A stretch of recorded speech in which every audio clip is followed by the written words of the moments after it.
Hello दोस्तों, स्वागत है आप सभी का फ्लेमिंग माइंड्स के इस नए वीडियो में।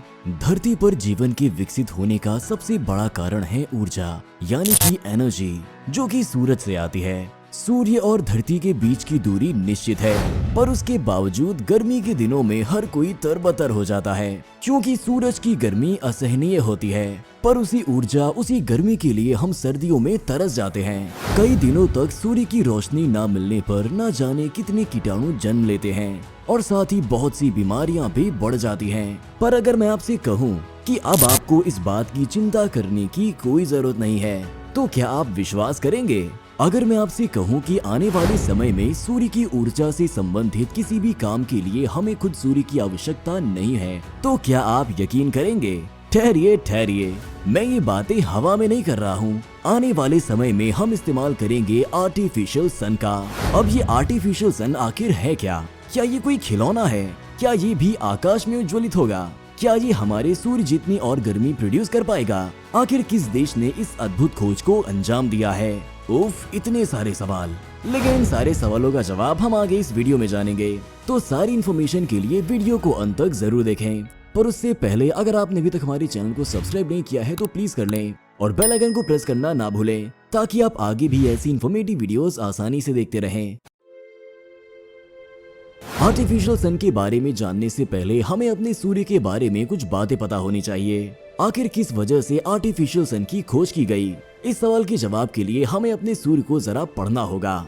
सूरज, जिसके इर्द गिर्द पृथ्वी भ्रमण करती है, वो अंतरिक्ष में केवल एक तारा है। सूरज एक जी टाइप मेन सीक्वेंस स्टार है, जिसका जीवन काल करीब 10 अरब साल का है। सूरज 4.6 अरब साल पुराना है, मतलब ये अपना आधा जीवन जी चुका है। पर अब भी उसमें इतना हाइड्रोजन स्टोर्ड है कि अब भी वो करीब 5 अरब साल तक चमकता रहेगा। पर समय के साथ साथ सूरज में मौजूद हाइड्रोजन लगातार भारी एलिमेंट से फ्यूज हो रहा है। इसी के साथ सूरज का आकार धीरे धीरे बड़ा होता जा रहा है, जिसकी वजह से आखिर में सूरज एक रेड जाइंट में तब्दील हो जाएगा और धीरे धीरे सूर्य अपनी ऊर्जा और ढेरों फायदे खो देगा। अब इस एक्सपेरिमेंट के लिए शायद ये वजह काफी होगी कि आने वाले समय में बिना सूर्य की ऊर्जा के भी हम जीवन यापन कर सकते हैं। हमें वही गर्मी मिलेगी, वही ऊर्जा मिलेगी और सबसे बड़ा फायदा ये होगा कि इसे अपनी सहूलियत के हिसाब से इस्तेमाल कर पाएंगे। पर क्या इसका आकार सूर्य जितना ही होगा? और इतनी गर्मी और ऊर्जा संचारित कैसे होगी? सबसे पहले मैं आपको ये बता दूं कि पूरी दुनिया जिस देश से फैली हुई एक बीमारी से बेहद परेशान है, ये आर्टिफिशियल सन भी इसी की रचना है। जी हाँ, आप सब सही समझ रहे हैं, आर्टिफिशियल सन की खोज चाइना ने की है। अब यहाँ सवाल ये भी आता है कि क्या इस एक्सपेरिमेंट के पीछे भी चाइना का कोई खास मकसद है? क्या ये तरीके हैं जिससे आने वाले समय में चाइना हर कंट्री पर खुद को निर्भर करवा पाएगा? खैर, आपको बता दें कि आर्टिफिशियल सन पर एक्सपेरिमेंट्स केवल चाइना ही नहीं बल्कि फ्रांस और साउथ कोरिया जैसी कंट्रीज भी कर रही हैं। पर अब तक सबसे ज्यादा सफलता चीन को ही हासिल है। वैसे आपका इस बारे में क्या ख्याल है? हमें कमेंट सेक्शन में जरूर बताइएगा।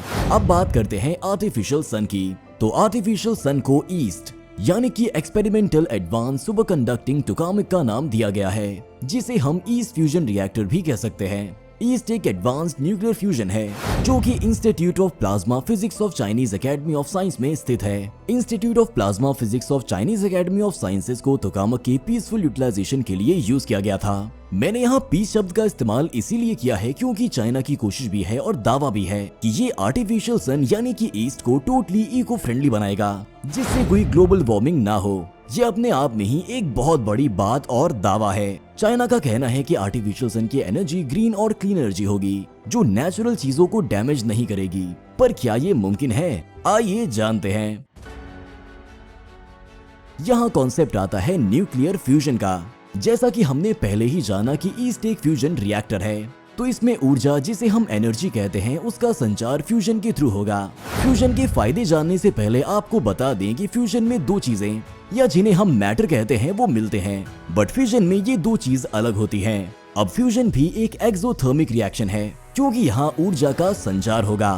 फ्यूजन किसी भी प्रकार का वेस्ट नहीं प्रोड्यूस करता और न ही ग्रीन हाउस गैसेज रिलीज करता है, पर एनर्जी हमेशा हाई अमाउंट में देता है और इन्हीं बेनिफिट्स की वजह से ये फ्यूजन से लाख गुना बेहतर है। पर सवाल ये है कि ईस्ट में कौन सा फ्यूजन हो रहा है। बेसिकली फ्यूजन दो तरह के होते हैं। Number 1 inertial reactors, number 2 magnetic confinement approach. East में यूज हो रहा है मैग्नेटिक कन्फाइनमेंट अप्रोच। इसे टोकामक रिएक्टर्स भी कहा जाता है।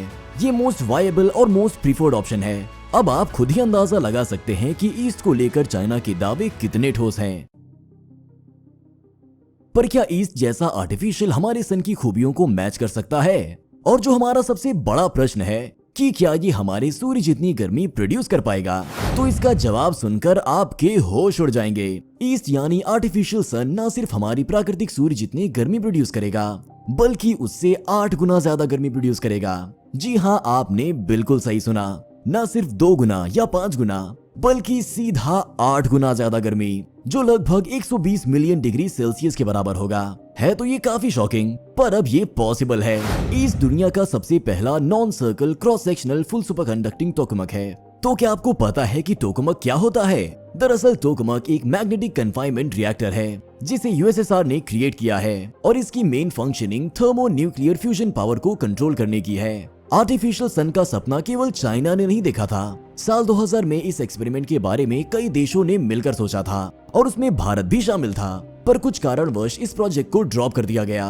पर चाइना ने चोरी छुपे इसमें अपना काम जारी रखा और 2006 से ईस्ट टोकामक को ऑपरेट करना शुरू कर दिया। चाइना द्वारा बनाए गए इस आर्टिफिशियल सन को ईस्ट का नाम सूरज की दिशा के अनुसार भी दिया गया है।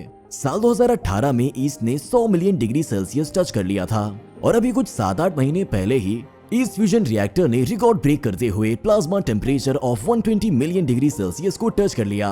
और सबसे ज्यादा चौंका देने वाली बात यह है कि ये टेम्परेचर 101 सेकंड्स तक कायम था, जो कि बहुत ही ज्यादा बड़ी बात है। पर आर्टिफिशियल सन को इतनी हीट की क्या जरूरत है? दरअसल जितना ग्रेविटेशन प्रेशर हमारा ओरिजिनल सन क्रिएट करता है, उतना ग्रेविटेशनल प्रेशर ईस्ट क्रिएट नहीं कर सकता है। अब बात की जाए बाकी देशों की, कि अब तक इस मामले में चाइना जितनी तरक्की किसी ने भी हासिल नहीं की है।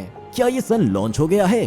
क्योंकि हाल ही में एक वीडियो बड़ी तेजी से वायरल हो रही है जिसमें आर्टिफिशियल सन को रेज होने का दावा किया जा रहा है, पर चाइना ने इस बात से साफ इनकार किया है और उस वीडियो को फेक बताया है।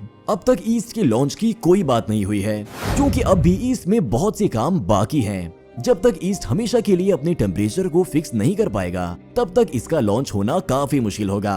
पर आपको क्या लगता है, क्या चाइना अपने इस एक्सपेरिमेंट में सफल होगा? और आर्टिफिशियल सन के आने से हमें क्या क्या फायदे होंगे? क्या आर्टिफिशियल सन की वजह से हमें कोई नुकसान भी होगा? क्या सचमुच ये ऊर्जा सूर्य से इतनी ज्यादा होने के बावजूद स्टेबल हो पाएगी? क्या चाइना कल को इसे एक वेपन की तरह यूज करेगा? अपने व्यूज हमें कमेंट सेक्शन में जरूर बताएं। अगर आपकी वीडियो अच्छी लगी हो तो इसे लाइक और शेयर करें, और ऐसे और अमेजिंग वीडियोस के लिए हमारे चैनल को सब्सक्राइब करें। अरे अरे, अभी कहाँ जा रहे हो? क्या आपको पता है कि सन के खत्म होने के बाद मानव सभ्यता कहाँ जाएगी? आखिर पृथ्वी के अंत के बाद हम कहाँ जाएंगे? घबराइए मत, अंतरिक्ष में पृथ्वी से बेहतर भी बहुत से प्लैनेट्स मौजूद हैं, जहाँ मानव सभ्यता बढ़ सकती है। इन सारी जानकारी के लिए हमारा ये वाला वीडियो जरूर देखें और अंतरिक्ष के कई रहस्यों को कुछ क्षण में जाने। तो मिलते हैं उस वीडियो में।